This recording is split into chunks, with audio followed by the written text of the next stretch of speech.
Admissions Insights by Scholastica. Hola, soy Adriana, directora y cofundadora de Scholastica. Hoy hablaremos sobre los puntos ciegos que arriesgan la admisión de buenos candidatos, así como de algunas recomendaciones generales para tu proceso de admisión. Los puntos ciegos son factores que no consideramos porque están fuera de nuestra área de visión, de la información que nutre nuestra perspectiva. Todos tenemos puntos ciegos, por lo que usualmente tomamos decisiones y actuamos como si los factores o riesgos que nuestros puntos ciegos ocultan no existieran. Esto hace a los puntos ciegos especialmente peligrosos, ya que no los percibimos y por lo tanto necesitamos de otros ojos para identificarlos. Para muchos candidatos a posgrados en el exterior, las mismas cualidades que les han permitido convertirse en buenos postulantes, como su perseverancia, autoestima y capacidad de ir contra la corriente del status quo, son en ocasiones los mismos rasgos de personalidad que en un sentido perjudicial les impiden aceptar y atender sus puntos ciegos. Por ejemplo, su necedad, soberbia o desconfianza. Muchas buenas cualidades son como un lado de una misma moneda. Por ejemplo, mientras que tu perseverancia a veces es la fuerza que te permite alcanzar tus objetivos a pesar de los obstáculos y no darte por vencido cuando las cosas no funcionan, el otro lado de la moneda es la terquedad, que a veces te impide tener flexibilidad y escuchar consejos bien intencionados. Por eso es importante que, para analizar tus puntos ciegos, busques el consejo de terceros no involucrados para obtener información objetiva para autoevaluarte. En el episodio 15 hablé acerca de a quién es recomendable pedirle consejo y a quién no. Te sugiero escucharlo si tienes dudas de quiénes te pueden ayudar con esto. Y si bien para llevar tu proceso de admisiones a universidades muy competitivas de manera exitosa se necesita tener bastante confianza en uno mismo, no lo podrás llevar de manera correcta o estratégica si no cuentas también con humildad para detectar y atender tus puntos ciegos. Algunos puntos ciegos que pueden poner tu proceso de admisión en riesgo, sobre todo muy al inicio del mismo, son, por ejemplo, sobreestimar tu nivel de inglés. Para estudiar un posgrado en el exterior es necesario contar con un buen nivel de inglés. Aunque algunos están conscientes que deben de trabajar en este punto y lo atienden con tiempo, hay muchas personas que consideran que tienen mejor nivel del que tienen y dejan al final del proceso los exámenes estandarizados para probar que realmente tienen el nivel que deben demostrar en un portafolio de admisiones competitivo. Puede ser que tengas un mejor nivel de inglés que tus compañeros de escuela y de tu trabajo. Puede ser incluso que hayas participado en intercambios académicos en el exterior o que hables de manera frecuente con angloparlantes. Sin embargo, esto no garantiza que vas a tener un puntaje competitivo para acreditar el nivel de inglés académico que solicitan las universidades. Lo tienes que probar a través de los exámenes estandarizados. Es frecuente el caso del candidato hispanoparlante con buen nivel de inglés que se queda 1 o 2 puntos debajo del puntaje requerido y que por hacer el examen demasiado cerca de la fecha límite de admisión, pierde la oportunidad de repetirlo para enviar su solicitud a tiempo. Otro punto ciego es creer que ya cuentas con un perfil sobresaliente, que no hay nada más que debes de hacer. Si bien puede ser que tu perfil sí sea un perfil sobresaliente, recuerda que vas a estar compitiendo con otras personas que también lo tienen. Al realizar una autoevaluación de tu perfil, lo más normal es compararse con la gente que uno conoce y que forma parte de tu círculo inmediato, colegas, compañeros o incluso aquellos pocos egresados de los posgrados que te interesan y que ya conoces. El comité de admisiones te va a comparar con un grupo mucho más diverso que los que tú conoces y también mucho más competitivo que las personas que tú conoces. Entonces es muy fácil caer en la tentación de compararte solamente con las personas que conoces o incluso revisar los perfiles de las personas que han entrado al programa que te interesa solamente y pensar que si cumples con ese perfil vas a poder conseguir la admisión. Acuérdate que cada ciclo de admisiones tiene un poco de reglas distintas y eso es simplemente porque no postulan las mismas personas. La persona que fue aceptada hace 2, 3, 5 años es una persona que compitió contra otras personas en ese ciclo. Tú vas a competir contra las personas que están postulando el día de hoy. Esto, por ejemplo, también tiene que ver con ciertas tendencias incluso en los mercados que también marcan el tipo de competencia que vas a tener. Un caso muy específico es, por ejemplo, el que trabaja el día de hoy en disrupción digital. Es un tema interesante. Muchas personas llegaron y al ser empleados jóvenes en una empresa en donde no había grandes medidas de digitalización o no estaban muy avanzados en la tecnología, cuando llegó la pandemia tuvieron que adaptarse y adecuarse y finalmente las personas que les dieron tuvieron esa responsabilidad de generar estos nuevos cambios de tecnología fueron a personas jóvenes que el día de hoy están postulando sus posgrados.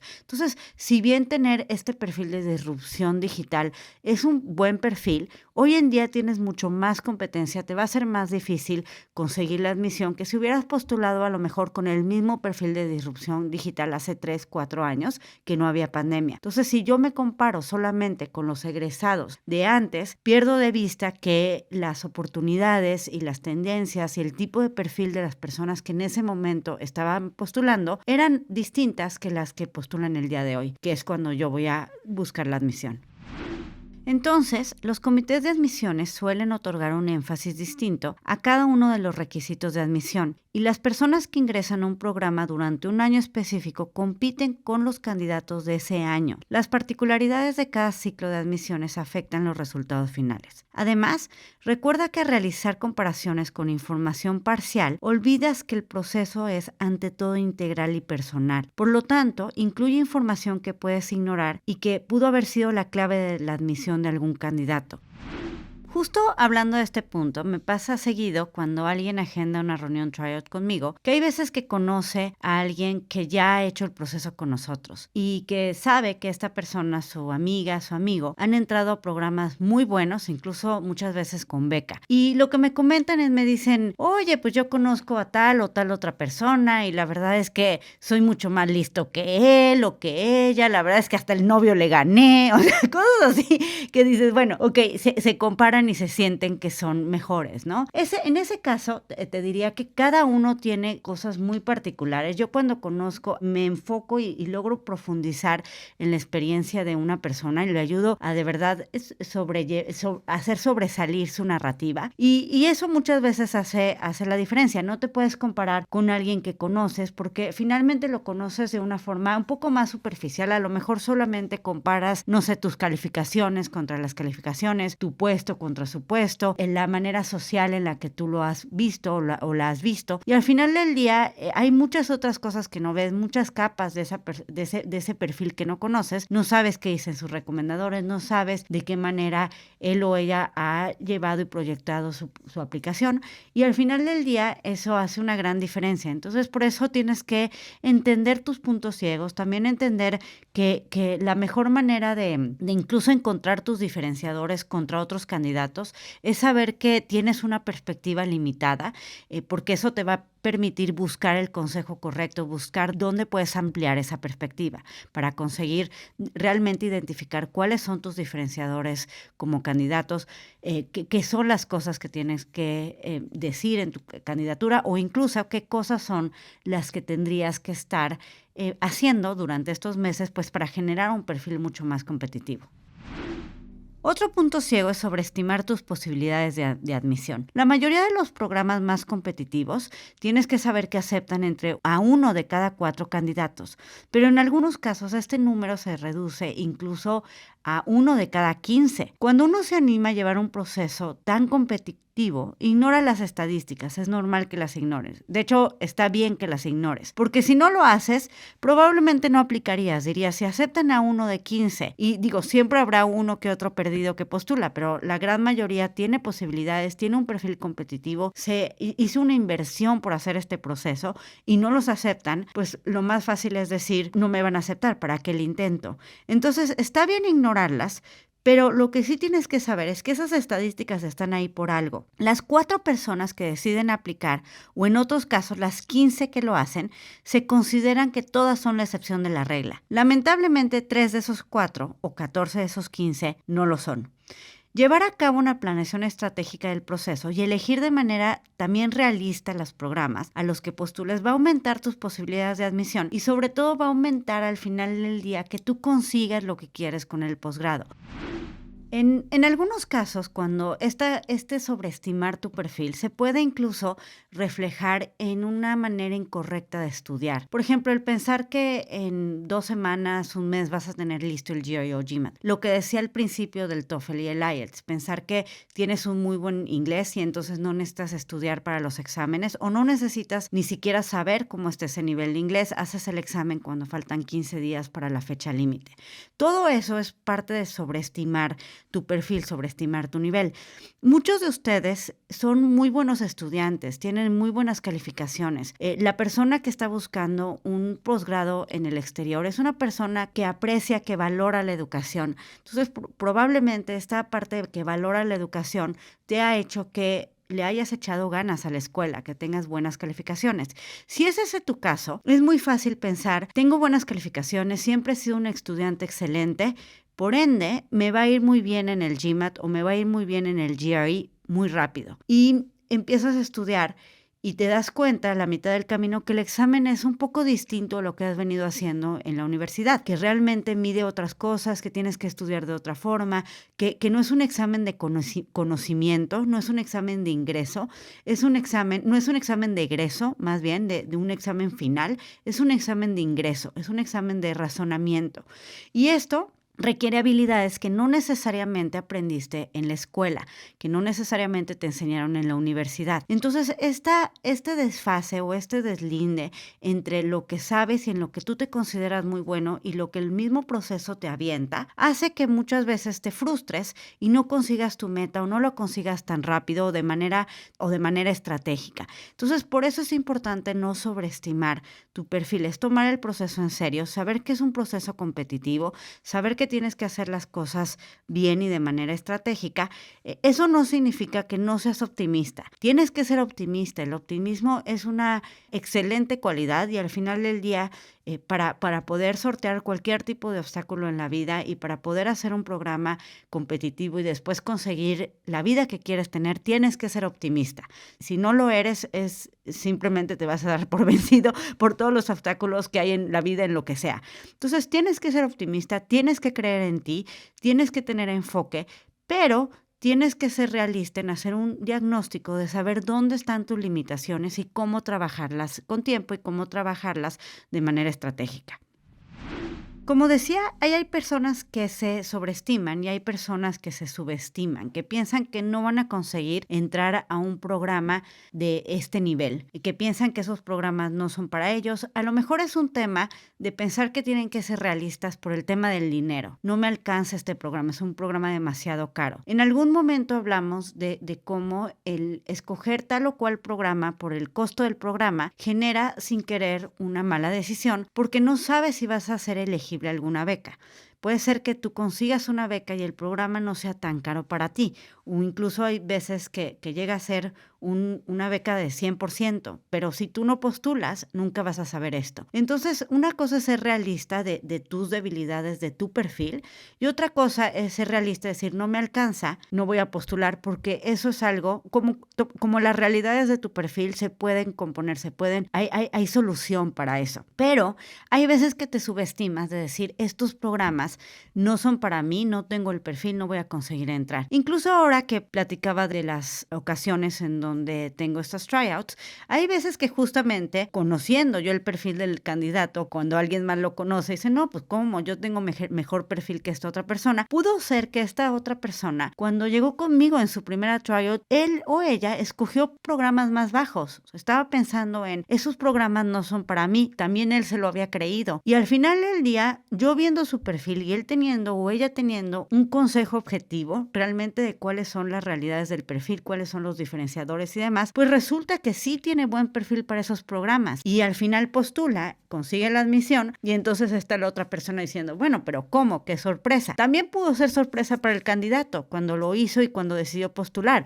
pero la diferencia es que también esta persona, la gran diferencia que hizo fue se aconsejó bien, buscó a quien le podía decir dónde está mi perfil, está bien para estos, no está también para estos, ¿qué puedo hacer para mejorarlo? Y eso fue lo que le permitió hoy en día estar en una de las mejores universidades del mundo, incluso con beca, ¿no? Entonces, no subestimes tu perfil solamente por lo que tú crees o por lo que te han dicho gente que igual no te conoce tan bien. Es importante tener optimismo y es importante también tener el consejo de alguien que sí tiene perspectiva para decirte dónde están las debilidades o las fortalezas de tu perfil y qué tendrías que estar haciendo para mejorarlo. En ese caso, tanto si lo estás sobreestimando como subestimando, tener el consejo de alguien que te ayude a definirlo objetivamente es una gran manera de evitar que tengas ese punto ciego. Si estás en esa situación, te recomiendo sinceramente que nos contactes, agenda una trial para que platiquemos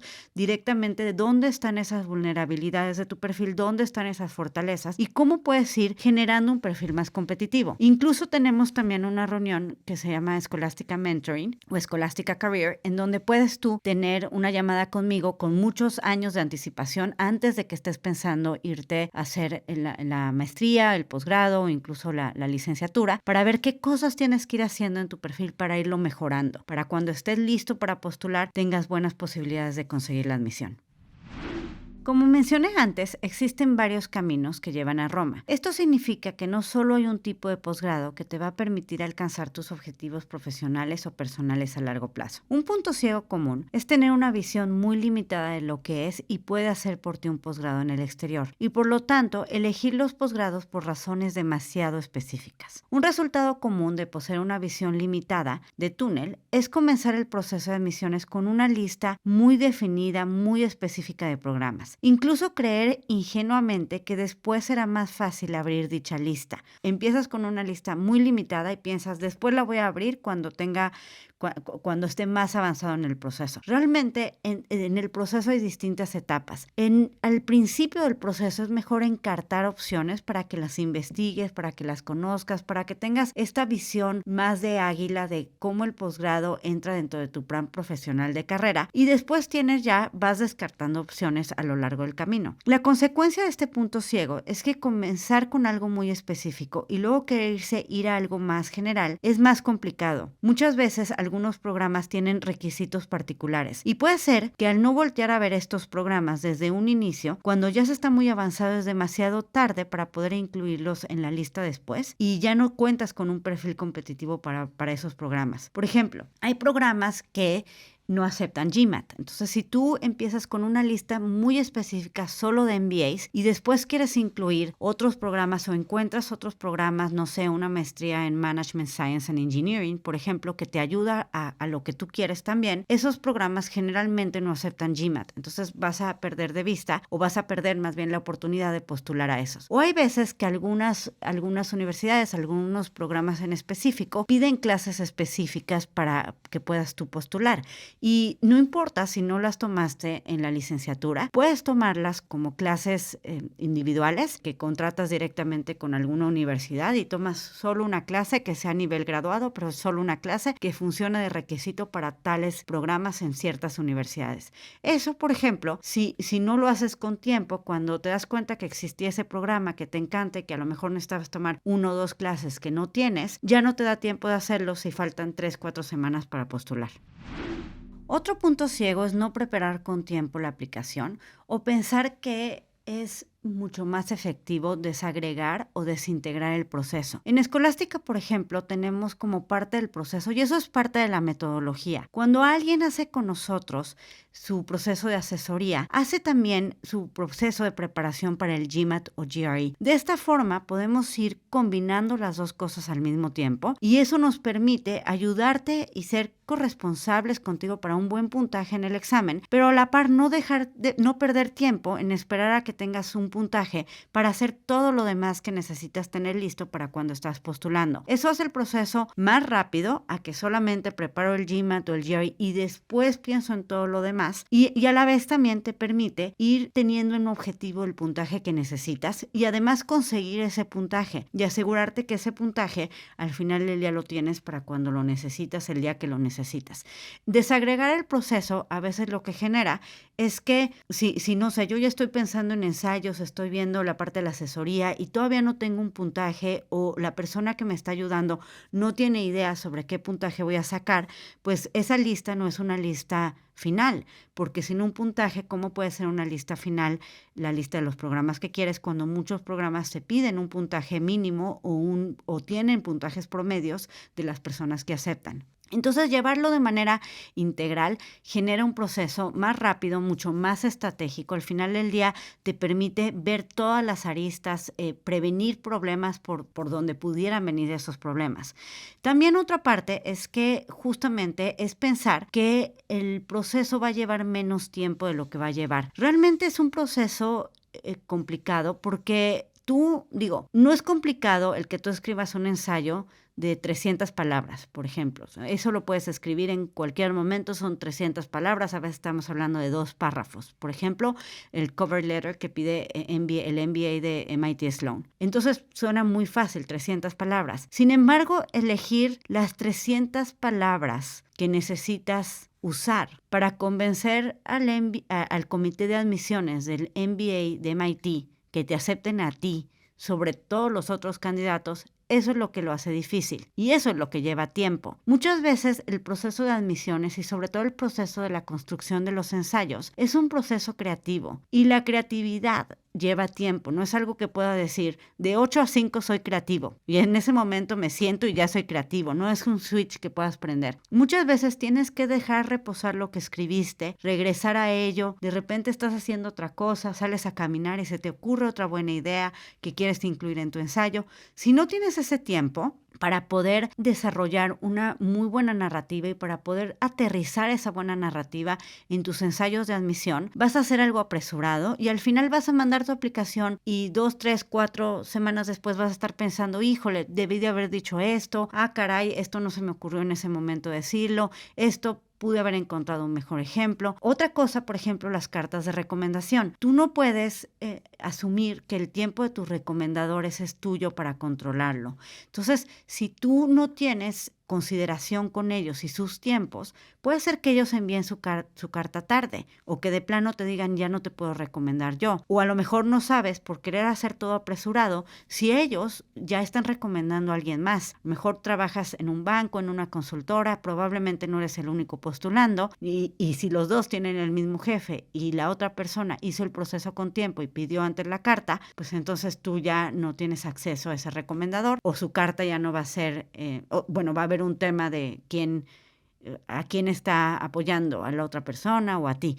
Entonces, por eso es importante preparar el proceso con tiempo.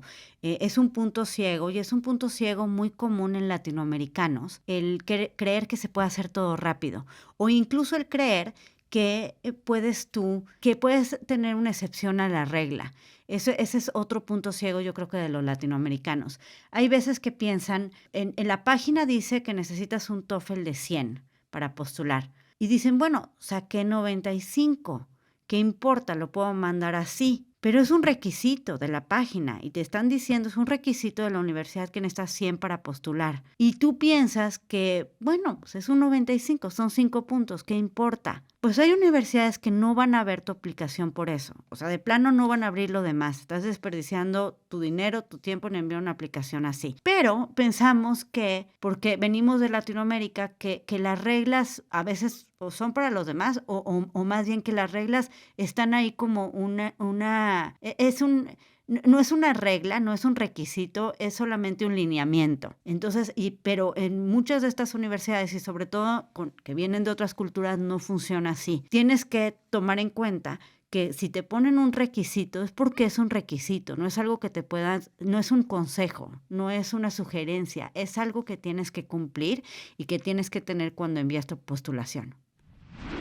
En conclusión, y teniendo en mente todos los puntos ciegos que mencioné en este episodio, podemos hablar de algunas recomendaciones en tu proceso de admisión. Dado que este proceso cuenta con varias etapas, algunas universidades comienzan a aceptar las solicitudes hasta un año antes del inicio del ciclo escolar, por lo que, cuando existe la posibilidad, muchos candidatos optan por enviar sus solicitudes de manera anticipada. Recuerda además que la fecha límite no es el día en el que debes de enviar tu postulación, sino es que es tu última oportunidad de hacerlo. Si la fecha límite de un programa es el 1 de diciembre, no te esperes hasta el 1 de diciembre para enviarla. Ese es el último día en el que la puedes enviar, pero tienes desde que abren la plataforma meses antes hasta ese día para subir tu postulación. Por ello, el tiempo es uno de los factores que inciden en que tengas un proceso sencillo, sin estrés y con más posibilidades de éxito.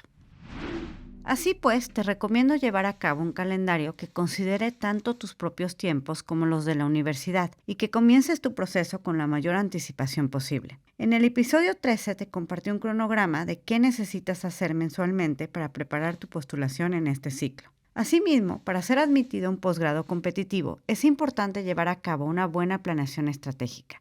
Es fundamental conocer las mejores opciones de universidades y programas dentro de la amplia variedad de oferta que se adecúen a tu perfil e intereses individuales.